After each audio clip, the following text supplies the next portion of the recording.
Bonjour à tous. Ce cours en format classe inversée est destiné à mes élèves de 4e afin qu'ils puissent comprendre quelles sont les étapes clés de l'année 1789, début de la Révolution, qualifiée par les historiens d'année sans pareille. Face aux difficultés du royaume, le roi Louis XVI décide de réunir les États généraux le 5 mai à Versailles. En effet, Louis XVI n'a plus d'argent dans les caisses et a besoin de l'accord des représentants du clergé, de la noblesse et du tiers-État pour demander de nouveaux impôts. Mais très vite, la situation lui échappe. Aucune réforme à faveur du peuple est annoncée, les députés en ont marre. Estimant qu'ils représentent 96% de la population française, les députés du tiers-État se constituent en Assemblée nationale. Le roi n'est pas d'accord, il fait fermer la salle. Du coup, les députés en changent et vont dans la salle du jeu de paume. On est le 20 juin 1789, toujours à Versailles. Dans ce tableau de Jacques-Louis David, vous voyez deux plans. En bas les députés et en haut le peuple dans les fenêtres. Toutes les lignes et la lumière se dirigent vers Bailly, proclamé président de l'Assemblée nationale, main levée, qui prononce le serment de ne pas se séparer avant d'avoir rédigé une constitution. L'idée générale à retenir est qu'il s'agit d'une révolution politique. Le ministre qui voulait des réformes, Necker, se fait renvoyer par Louis XVI. Cela suscite une vive émotion dans le peuple parisien. La colère monte et déclenche l'insurrection. Un groupe de Parisiens révoltés est allé chercher des armes aux Invalides, qui est l'hôpital des armées.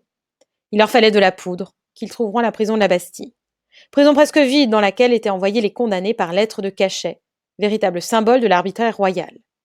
Ils ont négocié avec le gouverneur Delaunay, mais il refusa de les faire entrer. Delaunay fit tirer sur la foule, mais il fut ensuite arrêté, puis massacré.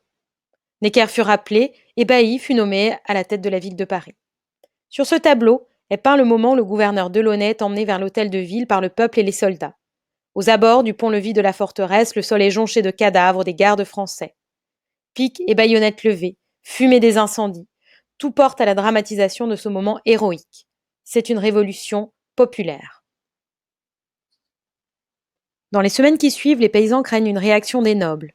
Une grande peur se répand dans les campagnes. Les paysans s'arment sur foi de rumeurs qui parlent d'attaques de brigands ou de voyous payés par les nobles. C'est la panique.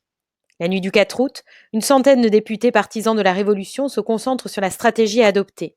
Ils prennent la décision de détruire tous les privilèges des classes, des villes, mais aussi les justices seigneuriales et tous les impôts payés uniquement par le tiers-État.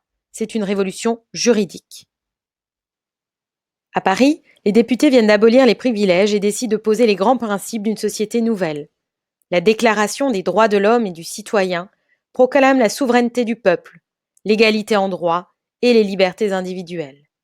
Elle marque la rupture avec l'absolutisme et la société d'ordre qui disparaît. C'est une révolution des libertés.